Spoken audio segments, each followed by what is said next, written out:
Friday, Netflix released an adaptation of the Broadway musical The Prom, and as someone who never watched the original musical, does this hold up as a film all on its own? Well, let's find out.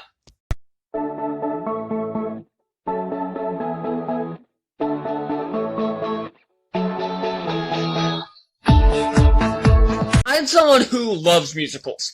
Musicals are kind of the thing where you either love it or you hate it. I am actually a very big fan of musicals, even though I haven't really watched any Broadway productions. I don't have the time to watch Broadway productions, but I love musical films. I was raised on a lot of those Disney Channel musicals, like High School Musical and Teen Beach Movie and stuff like that. So, and I've seen Broadway adaptations of films before, both good and bad, like Hairspray, which is a very good film, and Phantom of the Opera, which was a real shit show. So, and of course you all know my thoughts that I love Disney musicals as well. So, I'm judging this as a pure film on its own. And honestly, I gotta say, I didn't think this was gonna be very good. Turns out I was wrong. This is worse. This is awful. What the fuck? Alright, I'll just jump right into it. I don't know where to start. Like I said, I never watched the Broadway production, so is this accurate to the original musical? Probably. Does that make it better? No. Just, none of this ever adds up. Now, in Broadway, a lot of the stuff doesn't need to be explained, and this is the kind of trap that Phantom of the Opera fell into as well. And that's what a lot of films kind of fall into nowadays, is that everything needs to be explained. But this movie takes the opposite approach and doesn't explain jack shit. And unlike Phantom of the Opera, this one needed some explaining. They never explain why this mother and all these other people hate what they call the not normal kids, I guess. And I guess they kind of say later in the, like, late in the film, that's how she was raised, but that doesn't mean shit, because she treats them like absolute shit. This mother is a piece of trash, and I feel bad saying that because I really like the actress who plays her, Kerry Washington. I think she's a very good actress, and I hate her fucking character. I hate all the characters in this, actually. Most of the characters, at least. I like most of these actors. Most of these actors. James Corden has kind of gotten on my nerves in the past few years, mostly, and this is kind of my problem. I cannot figure out whether or not it's actually James Corden's fault, or if it's just all the shitty movies he's in. Because he was good in Into the Woods. He was really good in Into the Woods. I thought he was great. But then he's in the Emoji Movie, and Peter Rabbit, and Cats. I didn't watch Cats, but I'm cringing just thinking about it. I will never watch that movie. As a public service, you should never either. But I don't know if it is James Corden, or if I just hate all of his fucking movies. Because like I said, I don't mind him in Into the Woods. I think he's just fine. Here he has an American accent. And right off the bat, this is a problem. A, why did you cast a British man to play an American? Just cast a different actor. And two, it's terrible. He can't keep it consistent, and it sounds fake.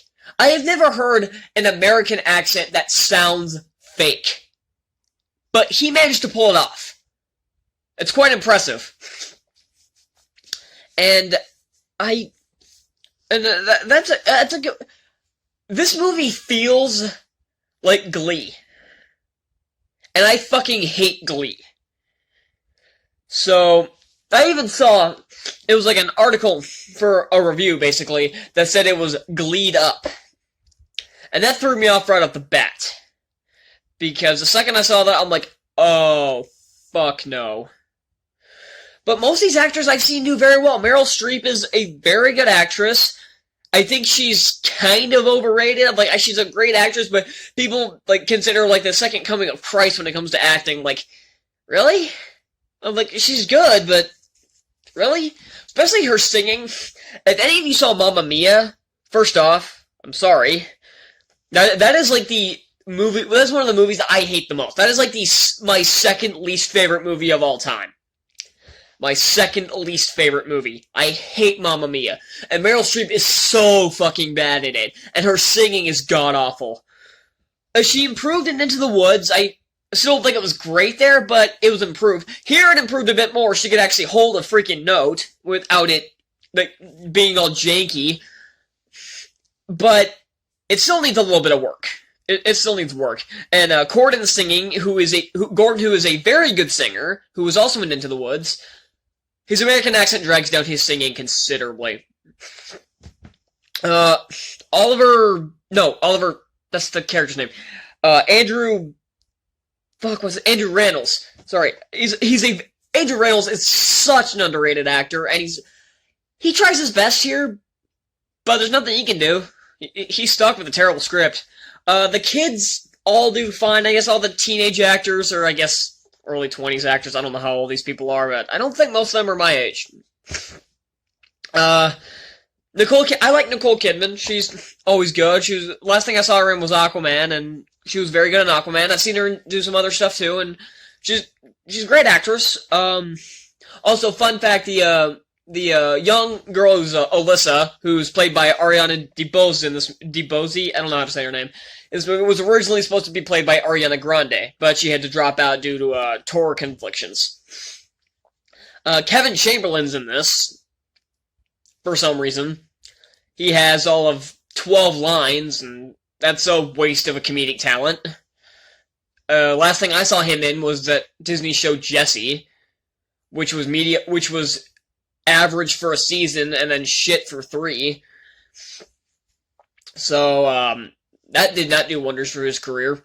That didn't help his career at all. Neither did Christmas with the Cranks, which was way before that, but not the point.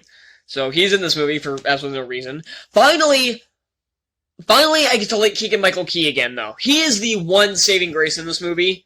I really like Keegan-Michael Key here. And after last year sitting through Playing with Fire, where he annoyed the shit out of me, every time he's in a role like that, I always think, I thought I liked Keegan-Michael Key. What the fuck am I watching? But this movie reminded me why I like Keegan-Michael Key. He's legitimately funny. He's like the J.K. Simmons of those original 3 Spider-Man films. I hate the Sam Raimi Spider-Man films, but I love J.K. Simmons in that role. I hate J. Jonah Jameson, but Simmons made that version work. I think Key really works here, and I'm surprised how well he could sing. At first I thought he was dubbed. I'm still not entirely sure he wasn't dubbed, because he only has the one song, but if it's really him, bravo, I didn't know he could sing. But my main problem with this is that almost every character in this movie is an asshole. Almost all of them. Every teenage character, and at first the adults are assholes. The only 2 who aren't the entire time are the lead girl, Emma, and the principal, played by Keegan-Michael Key. It's Tom Hawkins. And they're both very likable. But everyone else is insufferable, and I know that's supposed to be the point, but this movie, after 20 minutes, I started checking out after 20 minutes. I literally started, like, pacing my room, or I almost started working on homework, but I realized I didn't have an internet connection, so I couldn't. But, yeah, that's how much this movie made me cringe and made me bored, as I almost started doing homework while watching it, and it's a Saturday. I hate allergy season. But it's like everything in this movie is cursed to be bad in some way. And I think the best scene that shows this is the scene at the mall with Andrew Randall's character, when he's with some of the girls, some of the teens who mock Emma. And the song that they sing is really bad. The camera work is bad. It's like you can't see most of the dancing. It looks like it's well choreographed. I wish I could see most of the choreography, but most of those shots are kind of like how my camera's set up. It's focused on their chest, like their stomach up. Most of the times it's just focused on their head. Like I'm not doing that. But it almost looks like focus on their head while they're dancing. You can't even see their feet most of the time, so you can't take in any of the actual choreography. And the singing is good, but it feels artificial. It's the same thing like Glee. You're always aware that it's in a studio. Like, and another way that showed it was the first duet between Emma and Alyssa. Emma sounds fine, but Alyssa's dubbing was off, and it sounds artificial. It sounds like it's coming from the studio. It does not look like she's actually singing. Because her lip movements don't match up, and it never looks like she's actually belting out the song. It kind of looks like she's almost talking her way through it while on set, and then they're blasting through it through the studio, and it doesn't match, and it's very distracting. Also, fun fact, back in junior year, back when I did theater, junior year of high school, we had to learn the choreography at the end of the final number from this show, and it's the same choreography in the movie, but it's shot so poorly you can't really see anything, and it's decent choreography, I guess, but I started having PTSD flashbacks because we worked on that so goddamn long that we had it memorized. I still memorize some of it without watching the movie because it's so ingrained in my skull, as much as I wish it wasn't, because I had a very shitty theater teacher who thought she knew more than she actually did. And that's the reason I quit, because my teacher was a piece of shit. And I started having PTSD flashbacks when I started hearing the song. I started hearing the song, I'm like, oh, fuck me. And then I saw the dancing, I almost just fell off my bed. I was sitting on my bed watching this, and I almost just fell off. I almost just toppled off the bed and tossed my phone at the window. Because I'm like, nope, I can't deal with this. But, yeah, it's like everything that could be good is cursed to be bad in some way. The choreography looks good, but I can't see any of it because of the shitty directing. The songs are terrible. Most of these songs are shit. I hate these songs. I don't know. I'll never understand. Okay, some Broadway musicals, I can understand their plots not making a whole lot of sense. Phantom of the Opera doesn't make much sense. Hairspray doesn't make much sense. No, it kind of makes sense, but not really. I don't think there's ever been Cats makes no fucking sense, but it got popular due to its music.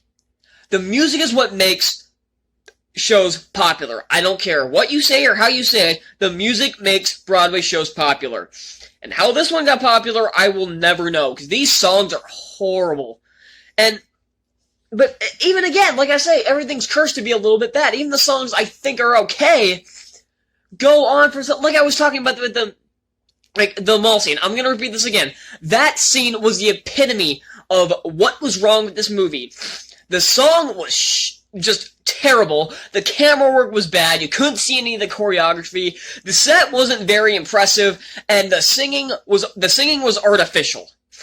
All of it was, and it dragged.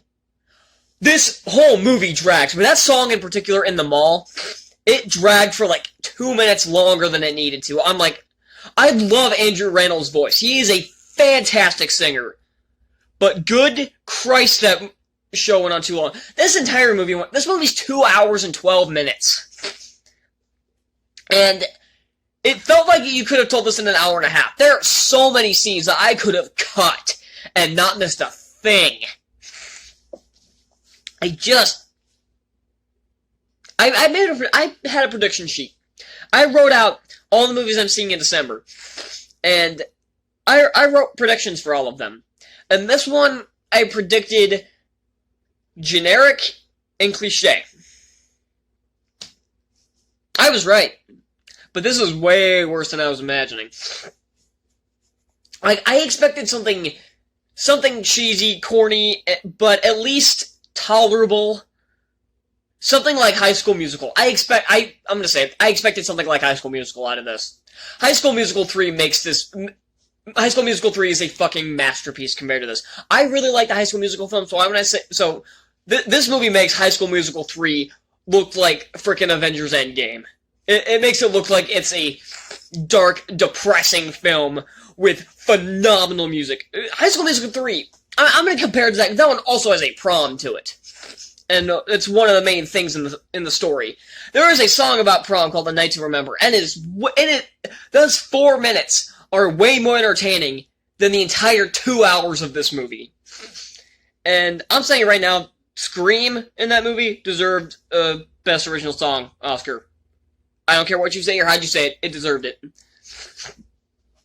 And yeah, everything in this movie is cursed to be bad. This is the 3rd time I've said it, but this needs to be known. This movie is basically cursed. Everything in this is cursed to be bad. It's no wonder, and the script is the worst of it. No wonder most of these performances feel hollow and soulless, because the script is hollow and soulless. No wonder I can't get invested in any of these song sequences, because the camera work is such shit, I can't take in any of the choreography, and the songs aren't very good. I wish I could get invested in this movie. I love musicals. I wish I could have liked this film, and I didn't. And what makes this even worse, I recently, just the past 2 nights, I watched the newer Jumanji movies for the first time. For the first time, I watched the new Jumanji movies. And the night before that, I watched New Mutants for the first time, finally. I'm not going to make a video on that, it's way too late. But New Mutants was It was okay. It was fine. Probably C+. I think I gave it a C+. I think it was actually okay.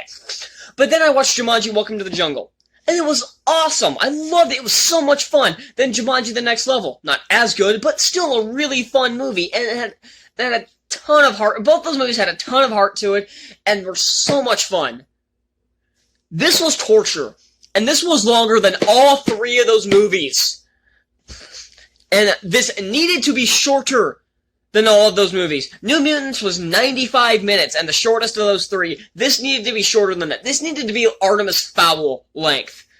This is better than Artemis Fowl. Don't get me wrong. Don't say, how dare you compare this to Artemis Fowl. No, Artemis Fowl is worse. This is not the worst. This isn't even close to the worst film of the year. But this is disappointing. What happened here? Netflix needs to get their shit together. Other than Enola Holmes and Devil All the Time, has Netflix made any good films this year? Fuck. But, because it's like the top films were either theaters or Disney+. Phineas and Ferb gets higher than every Netflix film.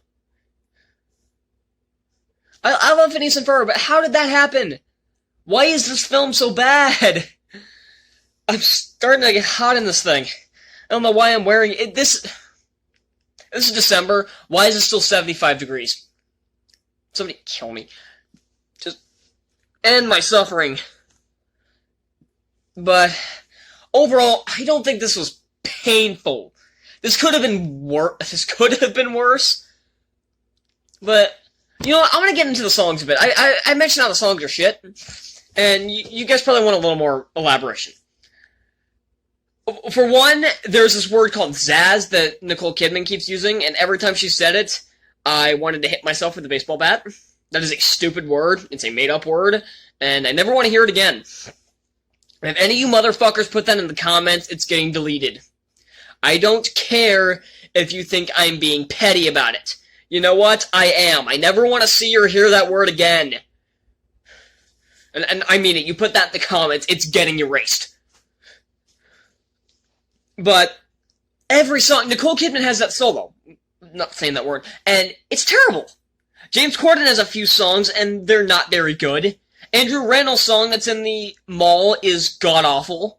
Which is too bad, because that's a waste of a very good singing talent. The opening song is The solo with Emma is, at the beginning, is bad. Her duet with her girlfriend is terrible. I'm trying to think. I swear there was a song I liked in here. I liked Keegan-Michael Key's song about how theater's kind of an escape. That was a very good song. I thought that one was well written. I thought Key pulled it off very well. I just spit everywhere. But I thought that one was very well executed, and I liked how the visuals kind of represented that. I thought it was very well handled. The song that they bring when they show up to the PTA meeting the first time was stupid. And they have Meryl Streep sing too much in this. But, yeah, that final song gave me PTSD flashbacks, so it's probably a good song, but I had those ruby glasses on that made me hate it because I heard it way too much, and it gave me like I said, it gave me PTSD from a horrible theater experience that I never want to have again. So I never want to hear that song again. Um, I'm giving myself a headache. Okay, I'm done. I have nothing else to say about this movie. This could have been worse, but this could have been way better. This was extremely disappointing. I don't recommend watching this movie. If you're a fan of the musical, you may like it, but if you're just an average viewer, you probably will not. I'm giving The Prom a D+. Okay, that wasn't that bad. That could have been worse. Thank you all so much for watching. If you want to see more reviews, hit that subscribe button down below, and be sure to hit that like button on this video. And I'm curious to see what my next movie review will be. Because they've got that Safety movie coming up now on Disney+. I'll probably give that a watch. And